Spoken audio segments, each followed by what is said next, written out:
Hello student, today will we do the practicals of Ohm's law. What is the aim of the Ohm's law experiment? The aim of this experiment is to determine the resistance per centimeter of a given wire by plotting a graph of potential difference versus current and hence to determine its resistivity. In this practical, what is the theory and the formula will be used?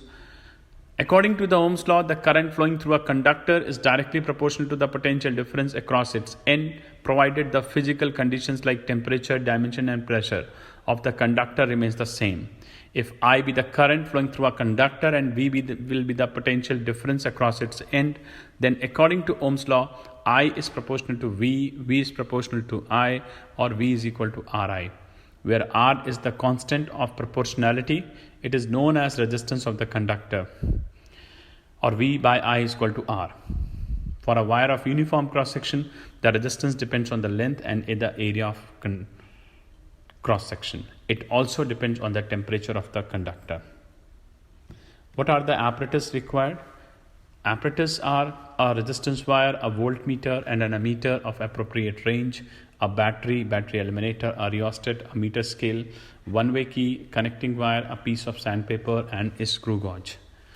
This is the circuit diagram of the Ohm's law. In this diagram, you can see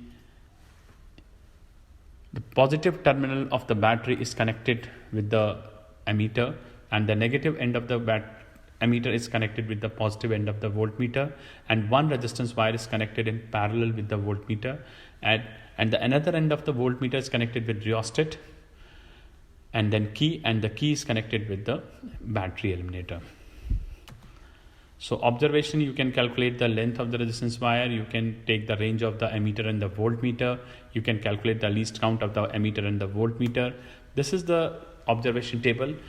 This is the observation table will be filled when we done the practical experiment, and you can just write down the scale reading into least count, scale reading into least count of the voltmeter, and ultimately you get the result.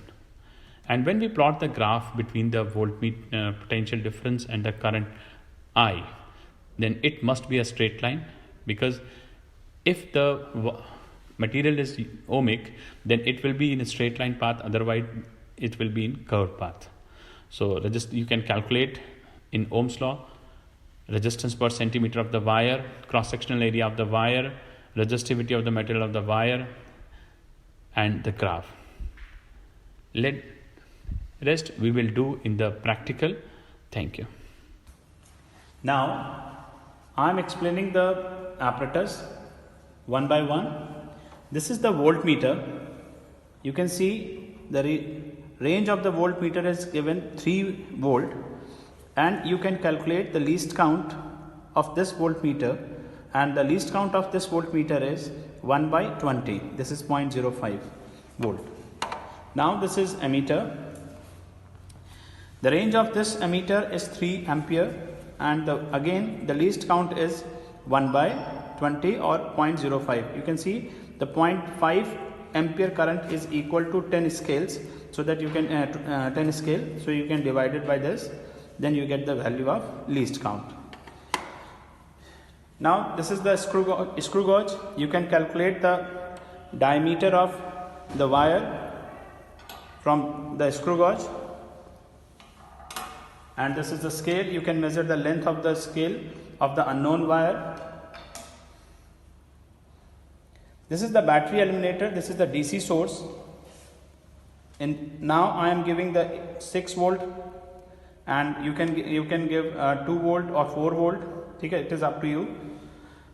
So this is the positive terminal of the battery, and this is the negative terminal of the battery. This is the one-way key. If you plug out this key, it means the circuit is open, and now when it is inserted, then you can say the circuit is closed. This is the rheostat. This rheostat is